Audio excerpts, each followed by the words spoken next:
So, good morning. Thank you for having me here. My keeper unfortunately is not particularly great, so forgive me if I'm repeating what others have said.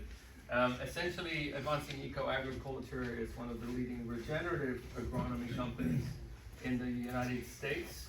We are now working internationally to try and deliver the same results in multiple different contexts, different countries. We work over 50 crops differently with our team of agronomists. One of the things that's quite interesting about what we do that may be a little bit unfamiliar to you is that one of the keys to our success is an independent technology called plant sap analysis. Plant sap analysis is essentially more like a blood test for your crops. If the plant is actually using it, it will show, as opposed to unclear connections, let's just call it that way, between things like soil tests and visual plant performance. Anytime you've been in agriculture for a while, right, you'll see your soil test data, you'll see the visuals of how your crop is performing, and many times they don't add up. So one of the things that then plant sap analysis has enabled us to do essentially is have one predictive measure of what's going to happen to the crop before you see anything visually. So in practical terms, that means when we see the analysis on plant sap compared to tissue testing or soil testing, is we have about a 10 to 14 day window before those excesses and deficiencies will show up visually in the crop or in the performance of the crop. So with using that blood test for the crop, that's enabled us to also understand two very big questions, which is how well is my fertility program working with the products that I am being sold? And before I start bashing on fertilizer companies, we're also technically a fertilizer company, because when we made recommendations regarding what we were seeing in plant sap analysis, a grower would then go out to make an application, a corrective application. Many times we started to see that the efficacy, the impact of those fertilizers were nowhere near what they needed to be or were as described on the label of the fertilizer. The second benefit for us, with the risk of being an agronomy company and also a products company, is any grower then can use this independent test to evaluate our own product performance, right? If it's good enough to evaluate somebody else's, it's good enough to evaluate ours. And so that's really being able to be a game changer for us in a world where trust is a very valuable, precious commodity, but often exploited and taken advantage of. And we are not in the business of continuing to see farmers be taken advantage of, because let's face it, everybody is really good at spending other people's money, right? And our mission is really to make sure we can find a way to make sure the farmer at the end of the day is the most profitable person in the supply chain.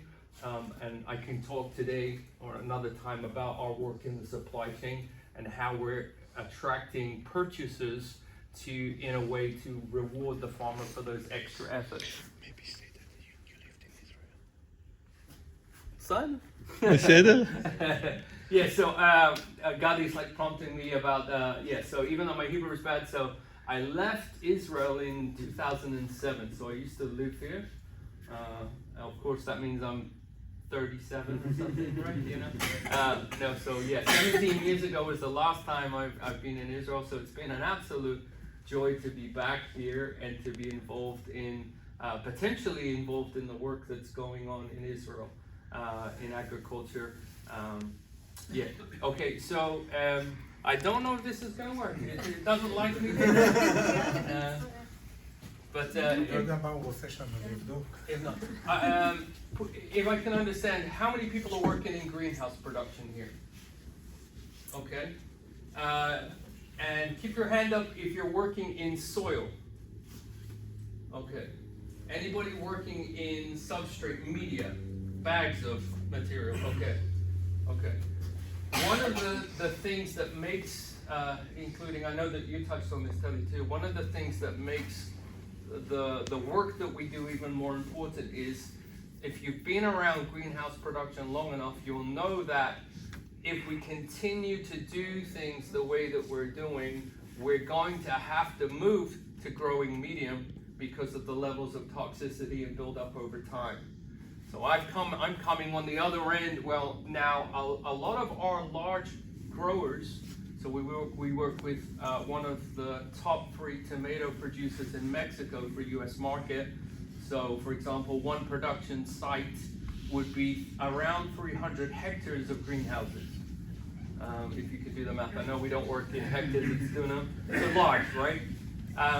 Most of that operation now is moving to growing medium because they can't get the soils to work anymore. Either the delivery mechanism is not there, the soils don't have any nutrient value, or most of the time now the levels of toxicity are too high that it's not worth the risk to try and grow a crop in the soil, because most likely the crop will eventually fail prior to harvest because of one disease pressure or another.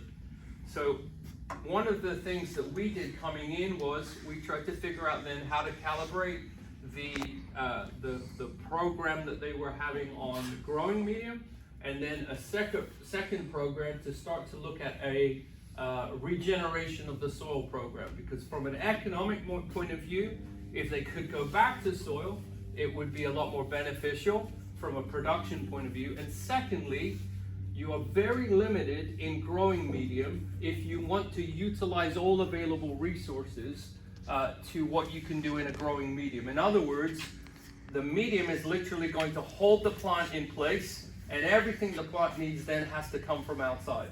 You have the presentation. Oh, wonderful. Magic.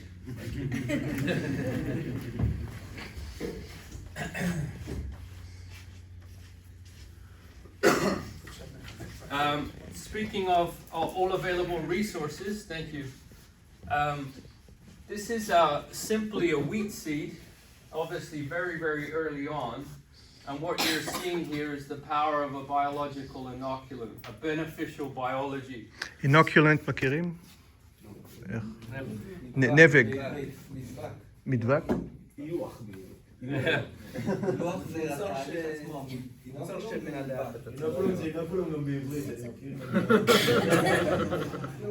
This maybe is a popular term for Israelis. We call these Bob Marleys.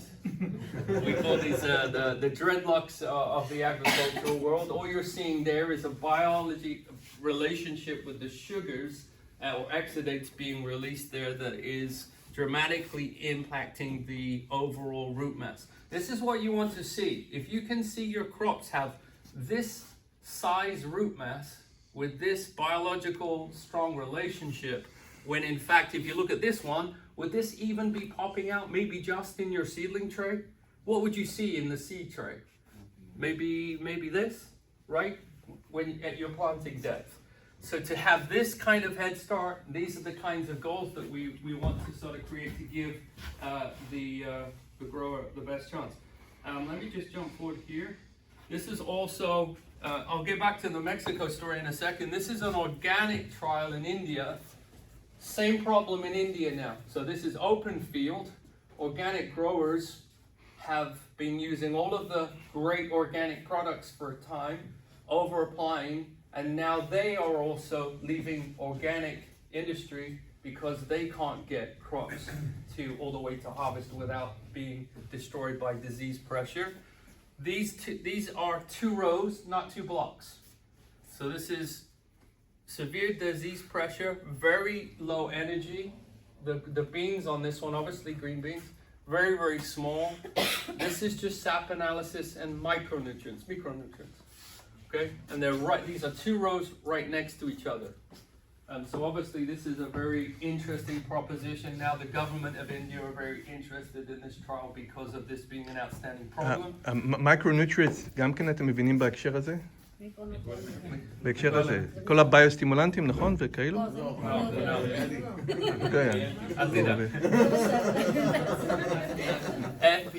Epigenetic influence. Epigenetics is a very big word, but it's essentially meaning obviously the influence from the surrounding area on something. if you're producing your own seed, is anybody producing their own seed? No, right? We're buying in? Yeah. Okay, so this is even more relevant. So this is again, a seed treatment, a pre-planting seed treatment that influences the nutritional profile of the seed on the left with a biological inoculant there. So we're starting to build the Bob Marleys again here. And this is the control. So you can see just very minor differences. For some, it's quite significant differences. We're looking at stem diameter as being really important, root mass, and of course color. So if you're not controlling your seed, in other words, you buy in and the seed performance might vary year after year, or you have to rely on looking out for new varieties, having the ability to treat epigenetically the seed before you plant it with applications can also be extremely valuable, right? In this kind of production, we're looking to ramp up the production as quickly as possible with the most vigor so that we can get as quickly as possible into a healthy stage of reproduction where we start to set fruit on tomatoes, cucumbers, etc. I said I was going to go back to the Mexico story, so this is what we did. We evaluated what was going on, and we started taking SAP analysis, so bi-weekly SAP tests. By the fourth SAP test, we came back to the top management of the company and said, you have two big problems. And this is before we did anything. Number one, all of your micronutrient products that you're currently purchasing are not working at all. At all. All of the other current tissue testing, now given this is, I'm not here to tell you who the company was, that's not the point. The point was they were using testing to see if the micronutrient products were working. So number one, we switched over to SAP analysis, and that gave us the real scorecard. Right? And I know all of you know that this is possible if you've ever done soil tests and you've seen a disparity of information when you look at the crop visually. Your scorecard on your soil test looks perfect. Your visual crop performance is very, very different sometimes. So we dialed into that. We were able to change the applications and the products in there. We started to introduce some of ours, but we already got into significant trouble because of where calcium levels also started to dip as the crop started to put on its first tomato fruit load. We changed the rates and the forms of nutrition, and we were able to save them 30% in their product spend within the first 2 months, just by changing what they were applying and how much they were applying. Then, because of the fruit load problems, we finally, through customers, were able to get actually an effective calcium as a foliar, and we were able to start realizing some difference, including the micronutrient products, which you'll see now. So switching out from those products that weren't working, starting to introduce some very basic ones, being guided by SAP analysis, we then were able to double new leaf sugar levels. We had a 30% increase in nitrogen conversion. Why is nitrogen conversion important? Anybody? Conversion to what? Proteins, right? We understand? Okay. Okay, well, so let's go back to school a second. And how am I doing? Am I all right? Okay. Okay. Disease pressures, especially in the form of pests like aphids, mites, leafhoppers if you're outside, these kinds of things, what we call simple digestive system insects, their feeding source, their food source is unconverted nitrogen, or nitrogen that has yet to be converted into a protein. So when you have elevated levels of ammonia or nitrogen, the two main nitrate in the leaf, that's what they're dialing into. As soon as you get that process converting into what we call complex proteins or complex aminos, you essentially, in insect terms, no longer have a food source. So if you've ever been to America, you know you have those vintage diners with the neon lights that says come and dine here. This is essentially you coming in and turning that light switch off. Okay? Now there are other factors, it's not just an on and off. Weather, temperature, things like that will influence whether then the plant breaks down proteins to keep itself cool as temperatures go up, which is why you will typically see high ammonia again come back up when the plant is under heat stress. It's using that energy and breaking down those proteins to keep itself cool, and therefore it's going from photosynthesis into transpiration. Iron increase, iron obviously extremely important, also important in the process of photosynthesis, times 3. We were now putting the crop into the optimal range of where that iron level should be, and the same for zinc. Zinc, you'll notice, anybody do visual crop scouting here? Who's a crop scout? You go into the crop and you take a look visually. Okay, everybody, and you're growing tomatoes, right? No? Malapafon? What? Table grade. Table grapes? Okay. Now, we did this the other day. If you look at it, for example, a tomato leaf, it is true for other crops like these. If you look at the stem, right? So if you snap off a leaf, but you keep the stem, where the leaf joins the stem, on tomatoes, you will often see that it is, on one side, it joins higher up than the other. That's a zinc deficiency. And sometimes if you see it over and over and over again, it's because genetically you are buying seeds that have that zinc deficiency in there as well. So a normal connection point on a tomato plant would be the leaves join at the same point to the petiole. Make sense? So there are a number of things that you can look out for in other crops, and of course leaf size is also very important. The width and the height exactly by zinc as well. So some crops have even more distinct characteristics where you don't need to get into the test, you can still see the visual deficiency. The problem is if you're seeing visual deficiencies, normally it's too late. You know, if you get into a sort of visual calcium deficiencies, normally there's a very, very small window where you can do something. The only way you could probably influence that is a calcium foliar. And you're probably, in this part of the world, also going to need to look at having boron be a part of that. And if you're trying to do boron adjustments in foliar, you can't use ionic fertilizers. But boron usually in our soils is considered to be enough in the soil. In the soil, right. That's a great point. Thank you for that.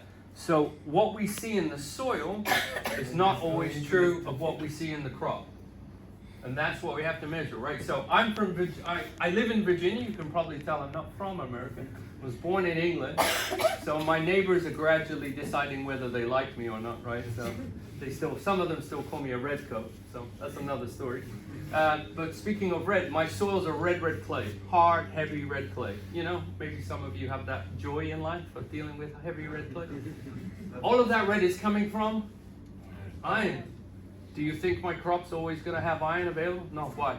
Wrong form. Iron oxide. Crop has no need for that form of iron, right?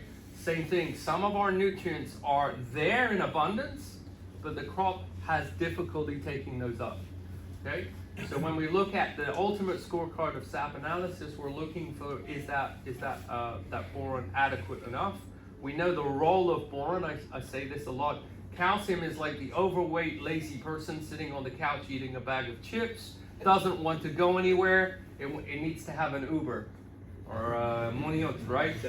Boron inside the plant is the taxi that moves calcium where it needs to go, right? It's going to get even slower getting anywhere without that balance of boron. Now, interestingly, the relationship of calcium-boron, the inverse is true.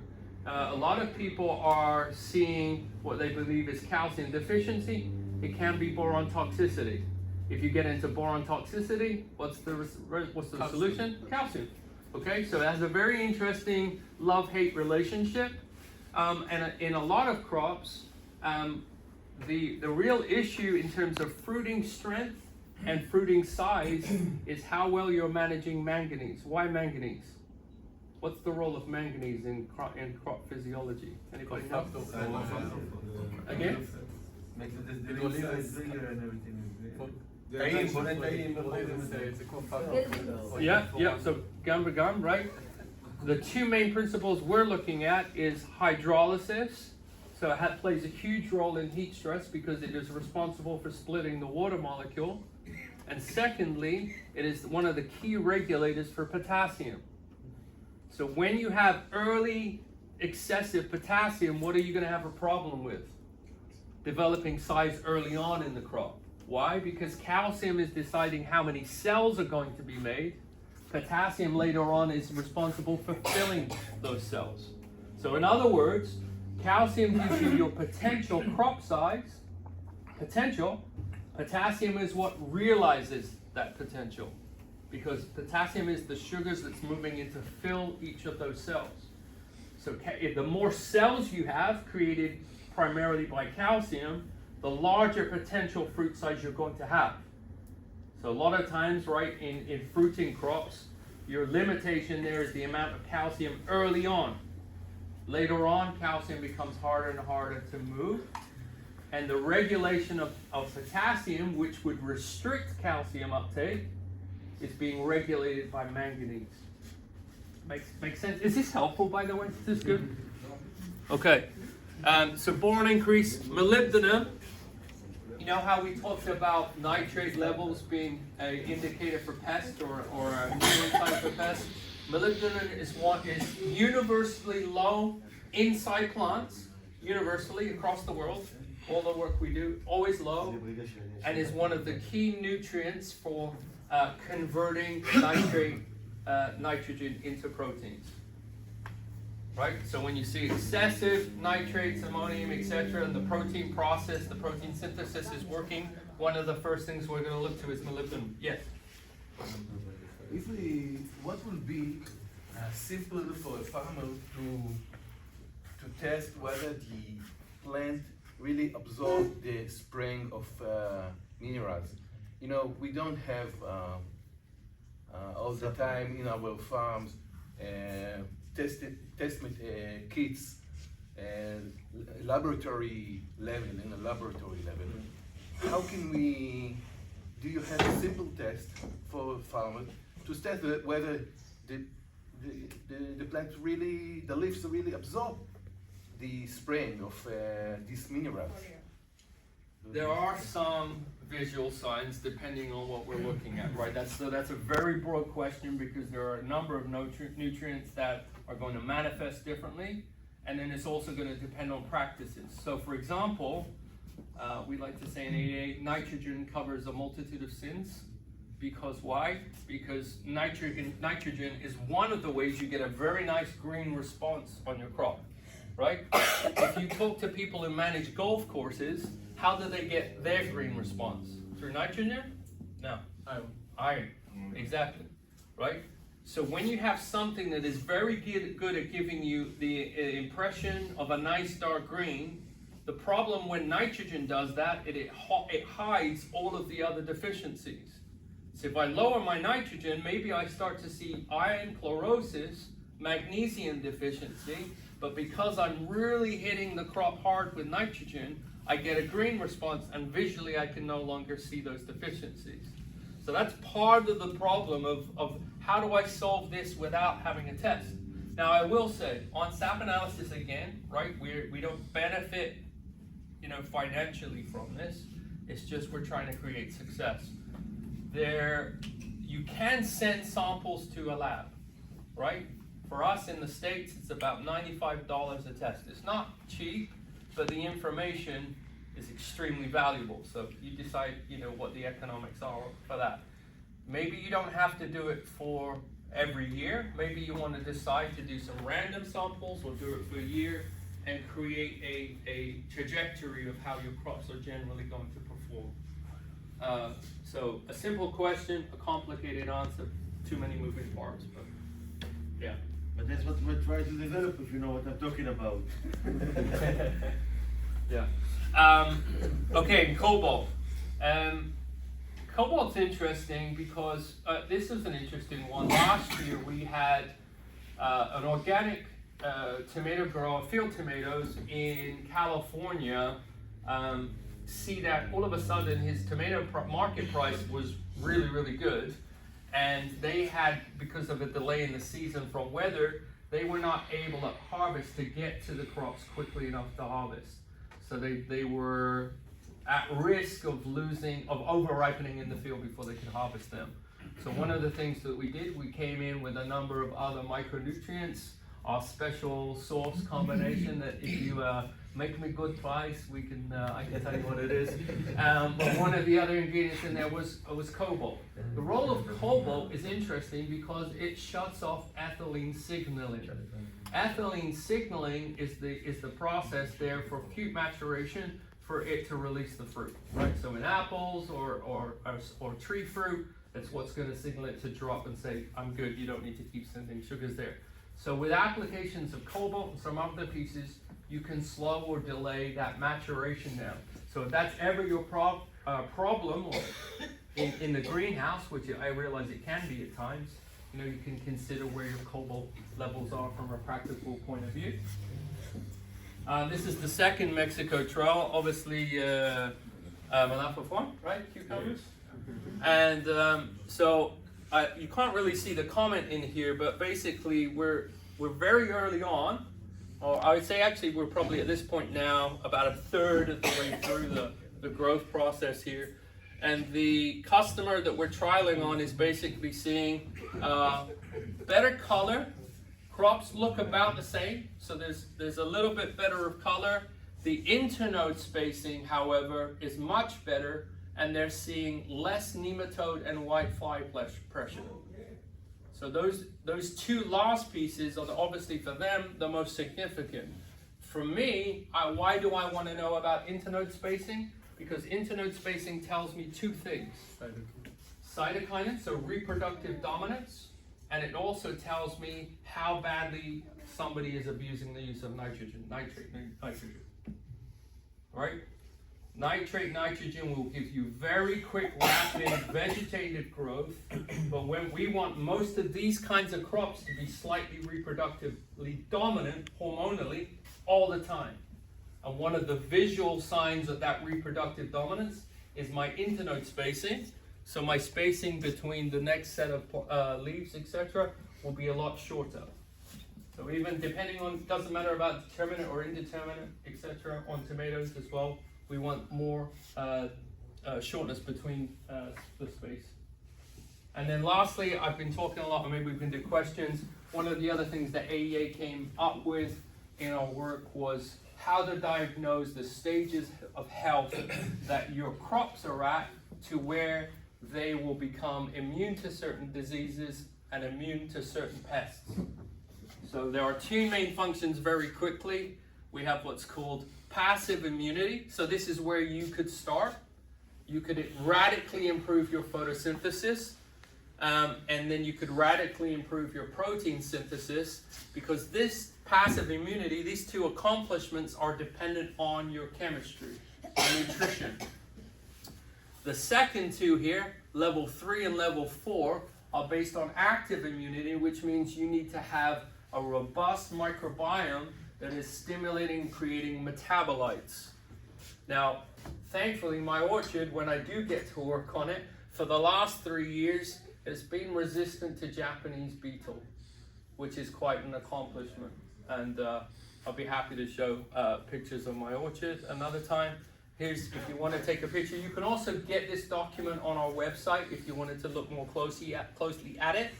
But very quickly, we'll start from the beginning. If you improve photosynthesis, you will then start to develop resistance to all the soil-borne fungal pathogens. Obviously, I can't help you if you keep sterilizing and fumigating your bed. You'll have to start over. But as that may be a common practice, maybe that's the driver for why you should focus even more on photosynthesis. That's accomplished, obviously, by magnesium, iron, manganese, nitrogen, and phosphorus, everything building around the chlorophyll production in the plant. Protein synthesis, at this level, when you improve your protein conversion, your nitrogen conversion into proteins, plants become resistant to all those insects that I talked about with simple digestive systems, loopers and so on, and maybe all of those bugs there don't translate so well. When you get up to the more advanced level of microbes having active biology in your soil profile, you're now having crops that are being resistant to the airborne pathogens. You're also, and so your mildews, your rusts, are all starting to be dealt with by increasing these lipids, which are massively influenced by having robust biology. And then lastly, You need to be able to develop your immune pathways, SAR and ISR for those of you that remember those textbooks. And yeah, the Japanese beetles, nematodes, stink bugs would be at this level. And this is all about the plant itself being able to create immune responses. All right, question? I have a question regarding how do you create biodiversity in the soil regarding activate the immune system or to create a better ecosystem which increase those microbiome in the soil. Yeah. I'm interested about experience that you have in Mexico. Yeah. Regarding which kind of mixed cover crop did you implement in order to create those soil immune against those soil diseases such as Fusarium, Tobamovirus, whatever. I mean, because one of the main issue here in our soil is that you create really a high disease pressure on the soil. And one of the things that were very interesting me as a researcher here in the R&D is how can you, by this mixed cover crop, really can change those ecosystem in the soil that will increase those microbiome that will depress those disease pressure. Yeah, yeah. So which kind of experience that you have in Mexico regarding which kind of crop you use in order to create those? Yeah, wow, good question. Multiple ways to answer that, right? Yeah. So the simple generic answer in terms of cover crops. Now, I'm going to say this appreciating that as much as I love cover crops regeneratively, they're not always the tool in the toolbox that's appropriate for your context, right? So indoor greenhouses, yeah, maybe there is a place for them, but very different scenario. You know, if you're in the field, and of course, if you're in substrate medium, you know, good luck. There are two things you could do. Number one, you can look at your soil profile, including your pH. You could get really nerdy and look at your EH if you wanted to, your redox state, right, which also has an influence on your overall crop performance. And you can choose cover crops that are that push, for example, like barley and oats, the EH reduction, right? So I'm going to look and see what your soil profile is, what's being made available. So that's why I want something else to complement just the soil test, right? Because I have a hypothesis of what's going to be made plant available from my soil data, but I want to see the correlation between what that plant is taking up and what that soil is telling me. And then you could potentially go as far as to say, and this will explain the next part, I could treat the cover crop like a crop. In other words, I could inoculate my cover crops, I can give fertility and foliar sprays to my cover crop if my return on investment is worth it. Right? If I've got lots of money, if I have got lots of money, all right, and I want to expedite my soil health process, I would absolutely do that. I would, to whatever my budget is, I would treat my cover crop like it is a cash crop, and I would manage its own fertility like that, knowing that I'm going to see that return of investment. The more easier answer to your question is this: is that my microbiome is depending on, like all of us, a lot of things very similar ways. Food and housing, right? How well are you creating an environment for the microbiome to survive? So cover crops play a role in very high temperatures, because once you get to 102, 103 temperature, without a shade or a cooling impact on your soil, you've just cooked all of your biology in, say, the top 2-3 inches, right? So there is a role to play there.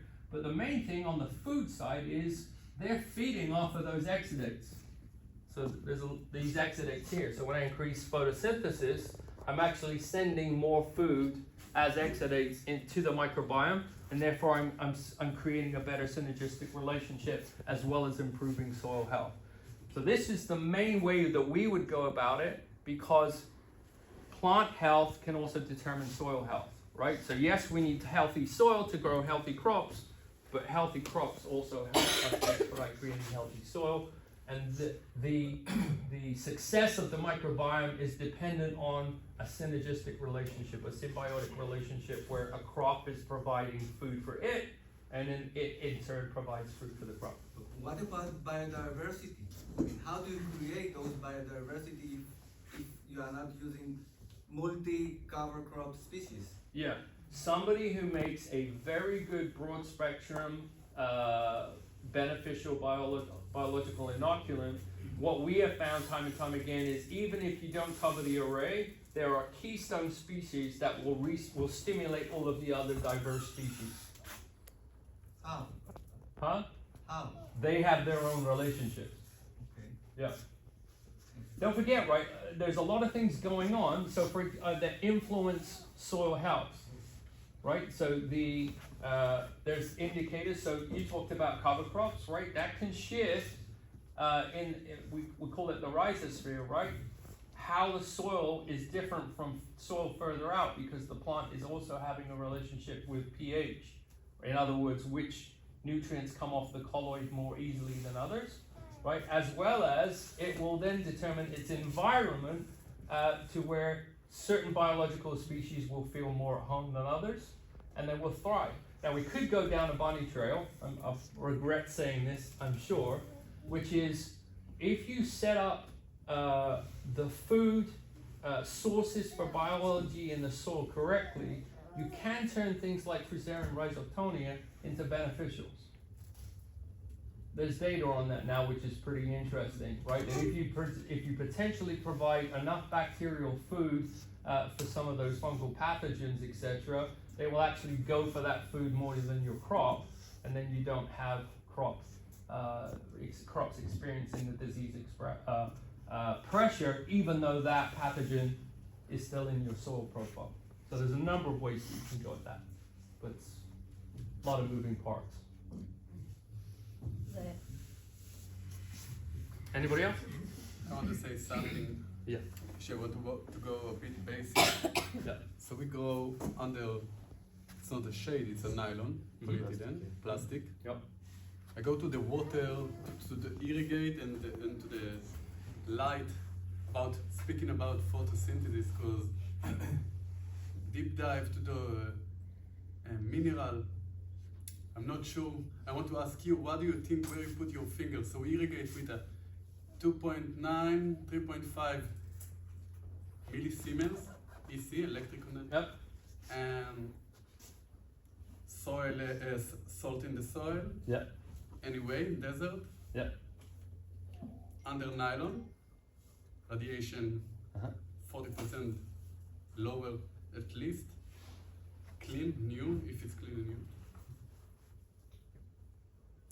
So you still think like to go very accuracy will, how can it improve the photosynthesis? Okay, great. Interestingly enough, John Kemp, the founder of AEA, lives in the armpit of Ohio, agricultural land in Ohio. That area and that state of Ohio has the highest cloud cover, right? So this is where I now tell you we have a device that changes cloud. No. Right? So in the things that we can control, like a shade cover, how long it stays on, air, water, all of the other important things, right? The biggest opportunity that we have is actually the nutritional delivery that helps drive photosynthesis. So if I can't control the amount of light, right, what I can do is improve how rapidly that photosynthetic engine is working. So for the time I have quality light, let's say, it's able to accomplish a lot more. And this complicated piece here, so 20% is what we average in the US, most crops are photosynthesizing at. Only 20% of their potential. You move that to 60%, which is very doable with nutrient applications. Also in those conditions that I'm speaking with. Yep, yep. High natron, Yeah. Na and chloride. Yeah. Crazy high. Yeah. well, that we'll address that in a second. But in terms of the nutrients that you're actually applying, right, this can get you to this ×5 carbon piece and all of these additional sugars. The only other thing to remember is going to be things around your water, right? Because a crop can't transpire and photosynthesize at the same time. So what we're trying to do is reduce the window of how long it's transpiring for, making sure that it has, for example, knowing in the protein synthesis world, knowing that it has an abundance of proteins to then go back and break down, means that it's going to be more efficient, it's going to be stressed less in the transpiration period, and the idea is that we're going to try and shrink that period and get it back to photosynthesizing as quickly as possible, which means how well is it able to regulate those temperatures, especially on the leaf surface. Water quality is going to be a big deal. I think this is actually the next slide there. Actually, yeah, so that was the protein synthesis one, right? So I want to get away from nitrate, nitrogen. Why? Because I'm getting a water usage and an energy drag around 15, 20, some people say up to 25% drag based on the form of nitrogen there. What do you mean by drag? Thank you. So to convert nitrate, nitrogen, you'd need molybdenum sulfur iron. Nitrification. Say again? This is just for the nitrification. The protein synthesis process, right? So going from here all the way up to here, right? This is the journey. Thank you for creating clarifiers, right? So I have, generally speaking, in agriculture, I have two worlds. I go with an NH4 or an NH2 type product, right? So my ammonium sulfates, my ureas, etc. So that would be around here or here. Nickel would be a key factor in that process there, getting from here to there. Molybdenum, sulfur, and iron would be the key part of the process of converting here. If this is my starting point, so I put out whatever nitrate form, the plant will require around 15-20% more water because of, if it's working on trying to convert nitrate. So it's a water drag. It requires more than it would. So if you use that, you've got the disparity between those. Also true with the energy. It's a very inefficient form of nitrogen, and it's like the Duracell bunny. It's going to have to work a lot harder to get that through the process of conversion, therefore taking up more energy. The crop will be more tired at the end of that conversion process than if you started at here or here. You go through here, manganese and magnesium would be key here, and then we can start getting that nitrogen into the place of being converted into amino acids. Amino acids into long branch chain polypeptides, say that 5 times really fast, is all going to be dependent on these particular nutrients here, and then we're getting into complete proteins. Okay, so then complete proteins have the if you have an abundance there, to your point, when the heat stress piece comes in, it's going to break those back down, it's going to break the aminos back down, and you'll start to see the split again, and that's a result of the transpiration process. So I still need an abundance of these, I need an abundance of these, and I need this to happen quickly if I want pest resistance. So there's a double benefit of making this part of your protocol and part of your focus, because I'm reducing pest pressure and I'm setting it up to be a lot more efficient in the transpiration period of time as well. So I have a lot of options. Then we said water. Chloride, which, talking to Darom and hearing from you, is a massive problem in water quality here. When you have that here above your total nitrogen within the plant, again, everything I'm referencing in regarding nutrient levels is what's made it inside the plant. So sap analysis again. When that's higher than total nitrogen, your plants now are even greater resist to disease and pest pressure. It exacerbates the vulnerability. So what am I going to try and do with that? In my fertigation, potentially my irrigation, I'm going to be careful when I'm using nitrogen applications, but I want to buffer all of that chloride with humics. Humic acid. And what about not NA? Like this is sodium. Sodium. Sorry, this is not washable. Yeah, this is an interesting one. So the Russians have done some really weird research about stuff that changes the elements table, which we won't go there because you will think I have a tinfoil hat on my head.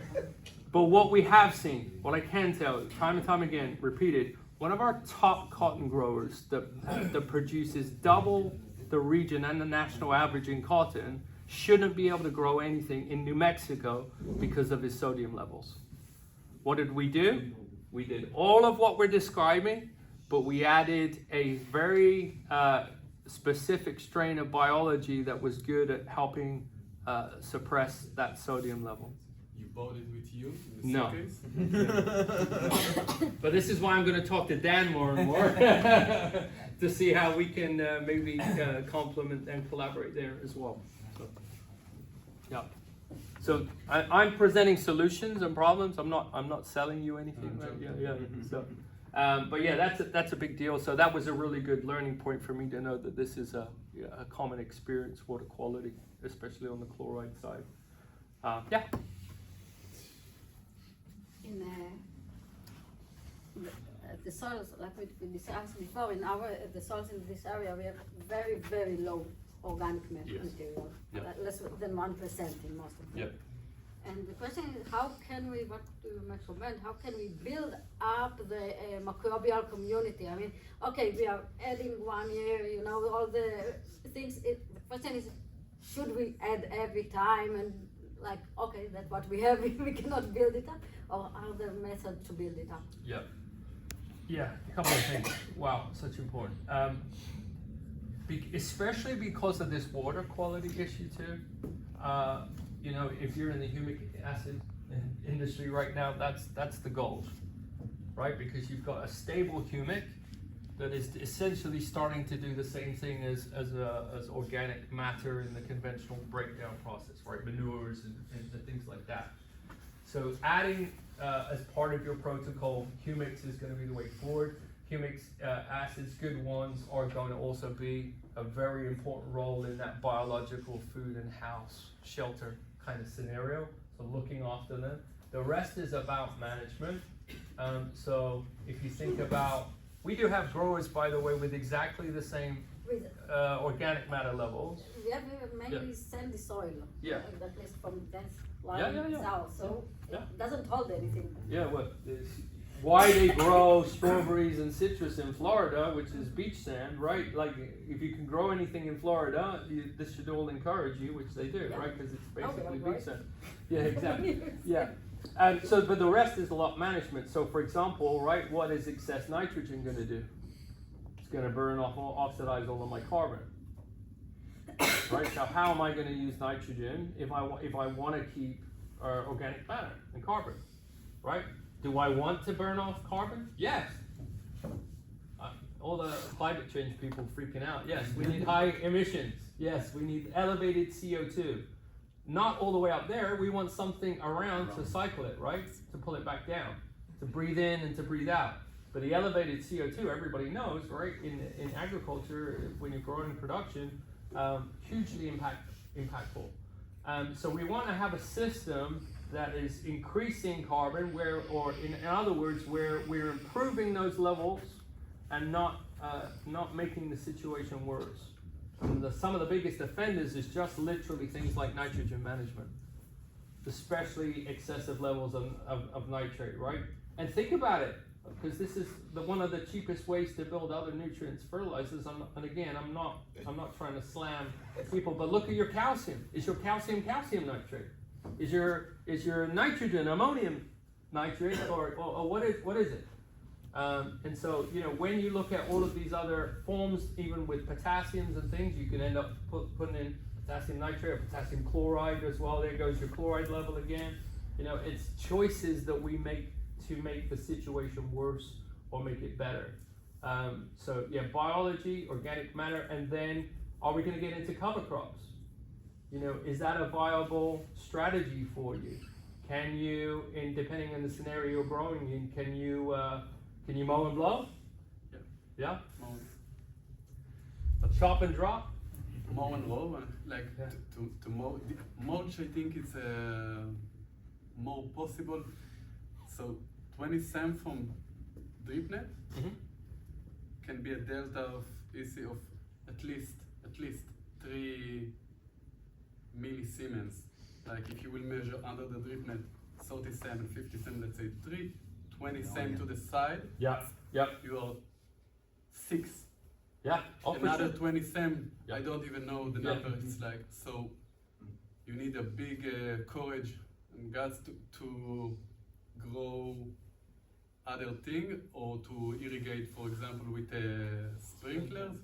Yeah, Spread it. yeah, I get it. If Yeah. by accident the pipe move, this is so in my eyes, the pipe moved 20 SEM by accident of workers, you can see a line of Yeah. of vines get Yeah, seen it in salty. Florida a lot. See it in Florida a lot, for sure. So I Yeah. don't know if cover crops is something possible for even For you. for us. I speak inside. We are here in this context Yeah. of Yeah, I'm greenhouse. speaking to the broadest with the possible, salt, right? So, uh, yeah, all the Could mechanisms. be, it could be. We Could want be, to could test be it more- here, and yeah. I think it's very possible. Yeah, with RO, Yes, osmotic water. yes. Yeah. Yeah, but I think well, in which area you're? Arava.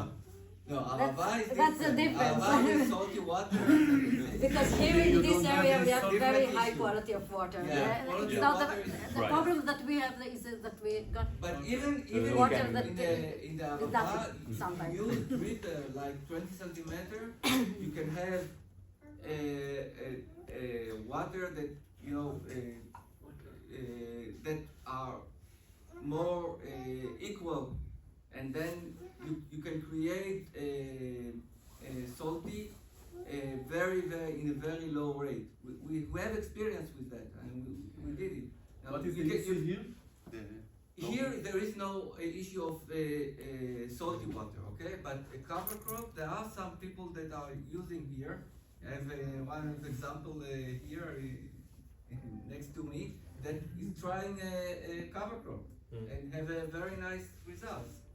So it's possible. It's possible. I will say if you're doing cover crops in the mulching sense, right, the chop and drop or the mow and blow the or this mulching. kind of thing, the one thing I would advise is again biology. So right when you have any kind of organic matter that is on top of your ground, you have two choices: to use it to mineralize the soil or to use it to humify the soil. And because we can't see this process, time and time again, I've seen people using cover crops and mulches where they're not maximizing, they're losing more than they realize because it's sitting there oxidizing. So getting biology to activate the humification process, because it's not a given, especially on dead soils. It's not a given that mulch there is going to contribute towards humification in the soil. So one of the ways you guarantee is that you stimulate microbiology, humify, and that's who's responsible for that process, and then you expedite the process of getting to a stable organic matter level. So I would again, biology. Yeah. What are your thoughts on using cover crops to collect excess salts and then take them away? Accumulators. That's a good question. that would be above my pay grade. I don't know. I don't have an official answer on that one. Yeah, maybe. Yeah, maybe. Yeah. First of all, thank you for coming. Yeah. Great lecture, and we are coming from the Arava region, so it's a little bit different. Yeah. But I want to ask your opinion about mixing different kind of soils. If I have the possibility to add some other soil from valley or from any places, is it affecting anything about? For the, can I clarify? Yeah. For the, what do you want as a consequence of adding more soils? What's the goal? Maybe to have a better yield or better plant health or absorbing better to the water, everything. Because we have same amount of percentage of organic matter in the ground. So I'm not really sure how it will affect, but Yeah. So there would be two directions you could go. I've seen good use of sand in heavy soils, right? And I would say that could be worthwhile. mixing. Yep, mix in them. And so you're essentially creating some sort of below ground substrate. right? Because the rest of the soil is not converted, so you're only Only on interested your in the line, production line, right? So you've essentially just created an in-ground pool kind of thing otherwise. So you could do that. The other flip side of that is it's going to depend on what your native soil makeup is, because all that soil is essentially a bonding of certain macros, as you know, right? So you have to add in a certain amount. Is that going to guarantee that something falls off the colloid and makes space for that? I don't know. So I have to look at, short answer, probably what your native soil profile is, what you consider to add in, and would that actually make a difference? You can make those differences obviously with fertilizer too, right? We know that, for example, magnesium is going to tighten clay soil, and the opposite from calcium, like calcium sulfate, not calcium carbonate or oxide. Yeah, good question. Yeah. Another question. Yes. One of the things that I know that is rising from time to time in a conversation is that with adding all the biostimulant and the microorganisms to the soil, usually we are buying something from the shelf, something that was developed in a different climate, different soil, different area, and we try to put it in our soil. Did you see that there is it important to... Does it still work? Yeah. No, that's a great question. Yeah, I mean, so the predominantly the ones, I know it's very common now for larger players to use very specific strain, like this strain for this job, for this crop. We've generally dealt with broad spectrum biological packages, if you will, or mycorrhizal packages. Generally what we've seen across soil types and geographic context is there's enough keystone species to promote the good ones that you'd have that are very specific to your region and to your context. So if you get high quality, broad spectrum ones that have enough keystone species in, they absolutely will have an impact on whatever native soils and the different. Everything and some will. Yeah. I mean, it's that you get into the weeds here, no pun intended, but yeah, I mean, there are some very basic species that have the broadest kinds of symbiotic and stimulative relationships with biology that is very specific to a native soil. So, no, Yeah. I have more. Yeah, go ahead. Conventional farming here is in greenhouses that you do chemical disinfection on the compost every year. And then you have to build up the biome again. Yeah. What are your comments on this? Because this is very intensive farming. Every year you do disinfection, and then you have to reestablish your soil again. Okay. And I'm presuming you have to do that from a certification point of view, right? You wouldn't be able to not do it? If you don't do that, the pressure of disease is very high. Okay, but in terms of No. put that to You one don't side. have to. Would you? You don't have You to wouldn't do be it. forced. Whatever you want. Okay. I forget I'm in Israel.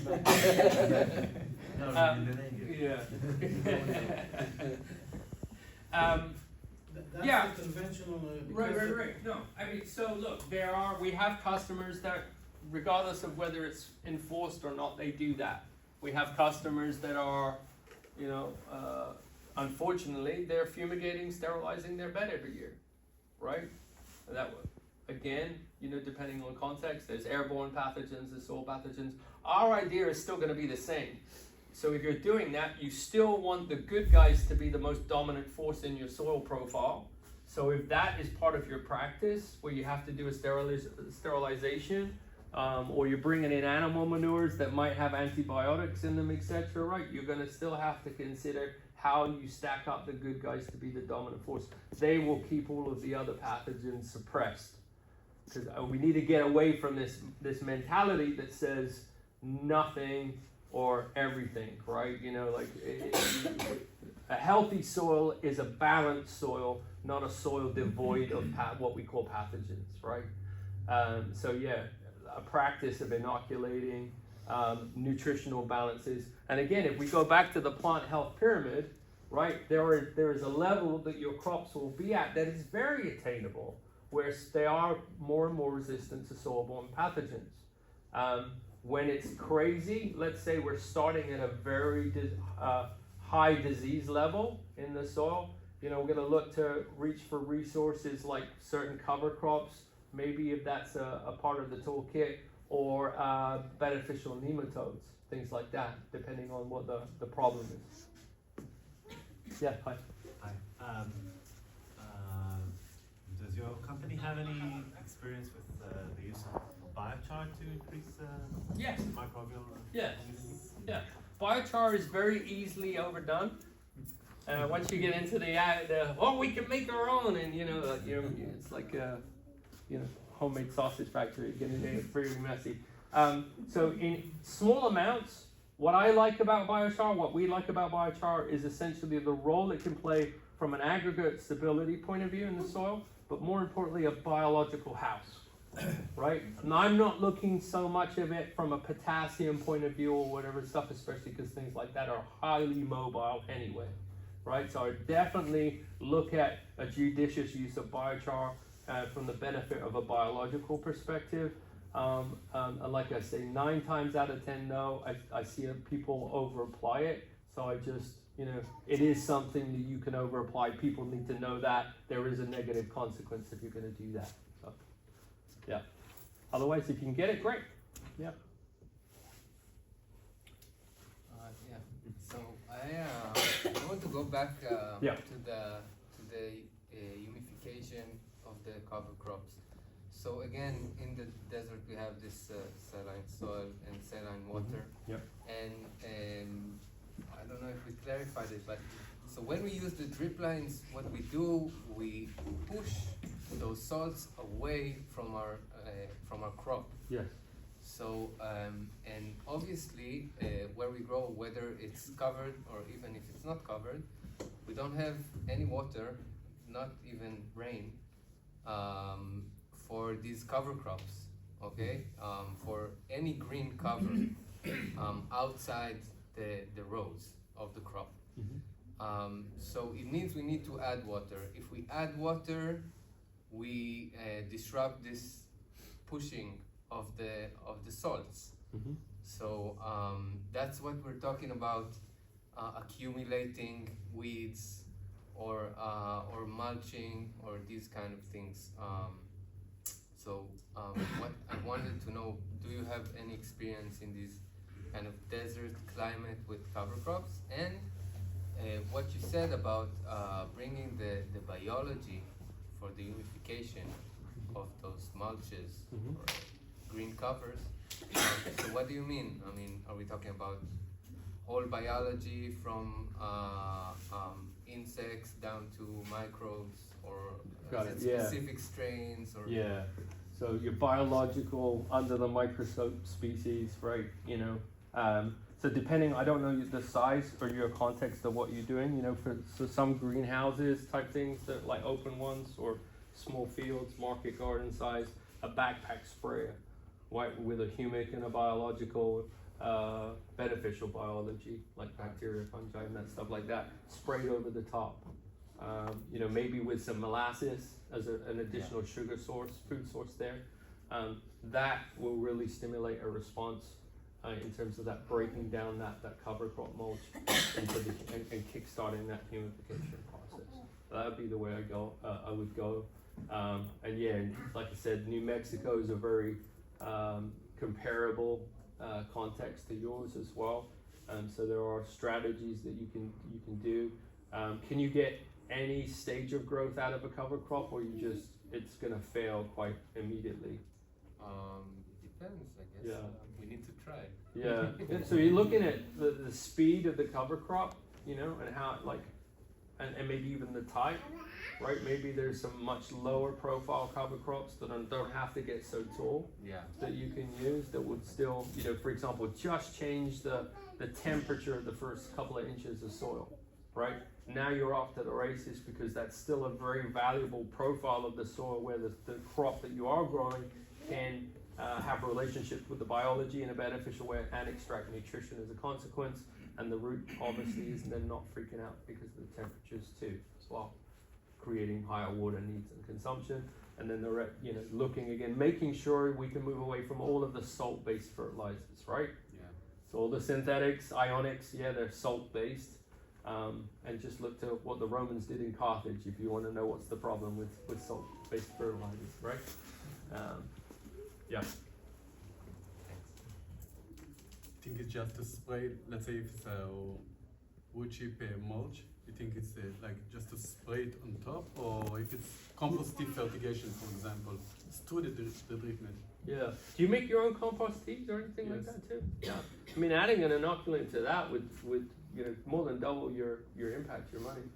So using a compost tea on top of that to also. But you think if it's with a drip, it's okay, or you, because you spoke like to spray it on top on the mulch row? Yeah, both. I'd love maybe it's something we need to look at visually. I'm definitely a better visual person to make sure I can understand. I never tried to spray it on top. Yeah, we do have a YouTube channel where we give a lot of this kind of education I'm talking about for free. And there is one on humification versus mineralization. So if you go to YouTube, look up Advancing Eco Agriculture. When you're at that channel, just keyword search humification or something like that, and you'll see what we mean by that in much more detail. Yeah. Yeah. Where else can people learn from your knowledge? From my knowledge, or the company, the companies, yeah. The RegenIL podcast John started is the most popular Regen Ag podcast out there, and there's really great interviews. John, we had transcribed a lot of those very influential and popular podcasts into a book called Quality Agriculture. So if you're okay and you like reading, and reading an English book is fine. Quality Agriculture by John Kempf, Kempf, is a really valuable resource. Otherwise, the Regen Ag podcast is another great place. And then, like I said, the YouTube channel gives even more. We do a lot of webinars there. If not, I'm happy to figure out how we could do a Zoom call or something. If you have further questions, and we can figure out making it work. I'm happy to do something free of charge before I start charging the big bucks.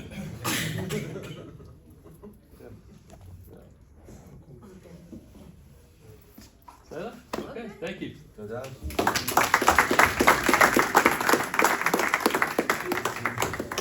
עברנו את זה בשלום, אני רואה.